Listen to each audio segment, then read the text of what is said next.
I'm High Score Girl, and you're watching Book versus Movie versus Game, a series that sizes up the various media some of our favorite characters and storylines have been translated to. We're going to take a look at titles like Doom, Mallrats, Street Fighter, and a lot more, so like and subscribe so you don't miss a thing. Today is a bit of a stretch, but one I just had to cover. Clarissa explains it all.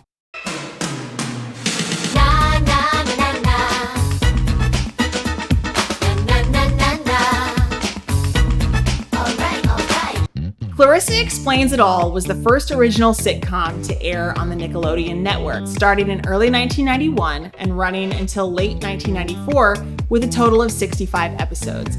It's now available on Amazon Prime and Apple TV.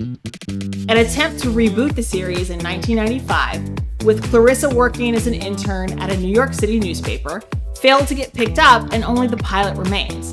It only seems to live on YouTube in the shittiest possible video quality you can imagine. The link's in the description. In 2015, show creator Mitchell Kriegman published his novel Things I Can't Explain, which picks up the narrative of a young adult Clarissa now living in New York and unemployed from her newspaper gig as the digital revolution has effectively killed print journalism. Rumors of yet another TV series reboot surfaced in 2018, but were on hold by the next year. So what place does a franchise with no movie or video game tie-in have in this book versus movie versus game series? Absolutely none. But the character was so iconic and I so idolized her as a kid that I'm willing to put in the effort to make this work. So in lieu of a movie, let's take a look at the failed 1995 reboot. It's Clarissa's first day as a wide-eyed, naive, enthusiastic intern in an office full of bitter, jaded New Yorkers. She's brought on as assistant to Hugh Hamilton, a once renowned and now rum-soaked journalist who apparently focuses on human interest pieces and for unknown reasons still has a job at all. In fact, a major reason the series failed was that Hugh's character was just way too belligerent. The humor, while still cheesy and punctuated by canned laughter, is a bit more mature than in the original show. And one of the biggest disappointments that I didn't even fully register until it was over is that Clarissa's signature style is almost entirely absent. Now, sure, she's trying to make a good impression on her first day, but she's dressed more conservatively than everyone else without a hint of color.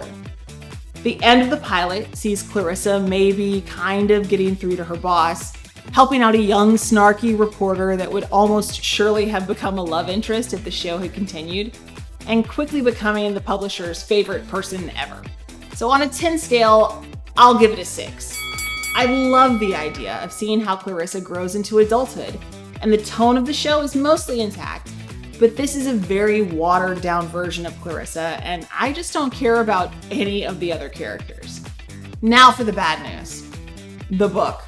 Things I Can't Explain picks up a bit later in Clarissa's life, but with the same premise of having moved to New York City and become a journalist. She's no longer wide-eyed and optimistic. There's no mention of any of her old hobbies or interests. Her parents are separated, and Sam is no longer in her life after they tried and failed to become romantically involved. Obviously, she has a love life as an adult, and that's fine, but I never needed to hear Clarissa talking about jumping a guy's bones. Interviews with Mitchell Kriegman have compared grown-up Clarissa to Lena Dunham in Girls, and I can see influences of Sex and the City too.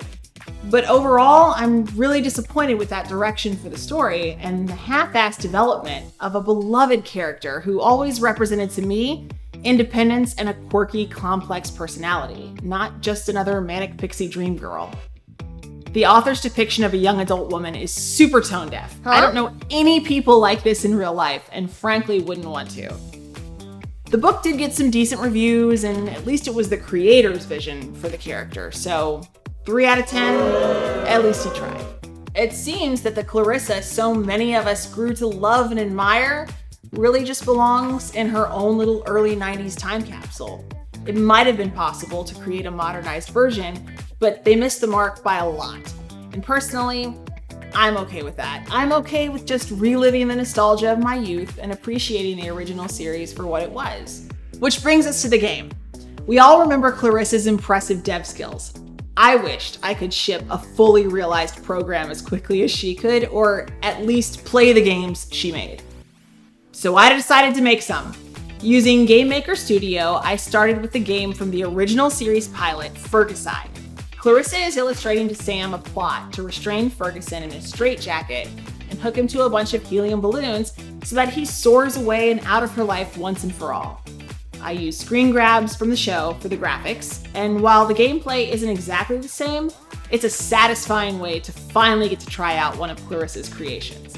So on this episode, book versus movie versus game, and at risk of sounding self-aggrandizing, game wins with a solid 8 out of 10. An homage to the one true Clarissa and a treat to play around with if you were a super fan of the show like me. Fergicide, like all of Clarissa's games, is an extremely quick playthrough, but if you're so inclined, it's available for Windows download via the link in the description. So if you loved the original show, or saw the '95 pilot, or read the 2015 book, let me know what you thought in the comments and whether your ratings would match up with mine. I'm High Score Girl, and thanks for watching Book versus Movie versus Game.